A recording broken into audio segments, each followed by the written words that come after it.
ಇನ್ನು ಮನೋಹರ್ ಲಾಲ್ ಖಟ್ಟರ್ ನಿವಾಸದಲ್ಲಿ ಸಭೆ, ಹರಿಯಾಣ ಫಲಿತಾಂಶ ಸಂಬಂಧ ಮಹತ್ವದ ಚರ್ಚೆ.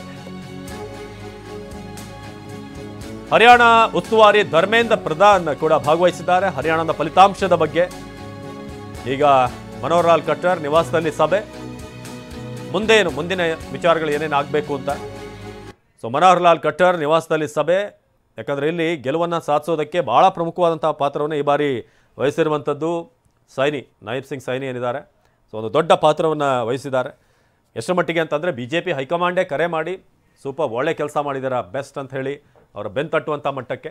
ಇನ್ನೊಂದು ಕಡೆ ಮೀಟಿಂಗ್ ಕೂಡ ನಡೀತಾ ಇದೆ, ಯಾಕಂದರೆ ಹರಿಯಾಣದಲ್ಲಿ BJPಯ ವಿರುದ್ಧ ಈ ಆಡಳಿತ ವಿರೋಧಿ ಅಲೆ ಇತ್ತು. ಸೊ ಹಾಗಾಗಿ ಹಿನ್ನಡೆ ಆಗ್ಬೋದು ಅಂತ. ಬಟ್ ಸೈನಿ ಕಂಪ್ಲೀಟ್ ಆಗಿ ಚಿತ್ರಣವನ್ನೇ ಬದಲು ಮಾಡಿದ್ರು ಅಂತ ಹೇಳ್ಬೋದು. ಅದಕ್ಕರಿಪ್ಪ ಅವು ಏನೇನು ಸಮಸ್ಯೆ ನೋಡಕ್ಕೆ ಹೊಂಟಿನ ಈಗ, ಅದಕ್ಕೆ ಅದು ನೋಡಿದ ಮೇಲೆ ಬಂದು ರಿಯಾಕ್ಷನ್ ಕೊಡ್ತೀನಿ ಅದ್ರ ಬಗ್ಗೆ. ಅಲ್ಲಿಗೆ ಅದು ಬಂದದಲ್ಲ, ಮಂಜೂರಾಗಿದೆ ಅದು ಬೈಪಾಸು. ಅಲ್ಲ ಈಗ ನಮ್ಮ ಮತ್ತೊಂದು ಅದನ್ನು ಇದು ಸದ್ಯಕ್ಕೆ ಜಗದೀಶ್ ಶೆಟ್ಟರ್ ಅವರು ಮಾತನಾಡ್ತಾ ಇದ್ರು. ಅಂದರೆ ರಾಜ್ಯದ ನಾಯಕರಿಗೂ ಕೂಡ ಇದು ಭಾಳ ಮುಖ್ಯ ಆಗುತ್ತೆ. ರಾಜ್ಯದಲ್ಲಿ ಸದ್ಯಕ್ಕೆ ಆಗ್ತಾ ಇರುವಂಥ ಬೆಳವಣಿಗೆ, ಈ ಮುಡಾ ವಿಚಾರ, ಸೊ ಇದೆಲ್ಲವೂ ಕೂಡ ಹೇಗೆ ಕರ್ನಾಟಕದಲ್ಲೂ ಕೂಡ BJP ಮತ್ತೊಂದು ಕಂಬ್ಯಾಕ್ ಹೇಗೆ ಮಾಡ್ಬೋದು ಅನ್ನೋದ್ರ ಬಗ್ಗೆ ಅವ್ರ ಲೆಕ್ಕಾಚಾರ ಇದೆ.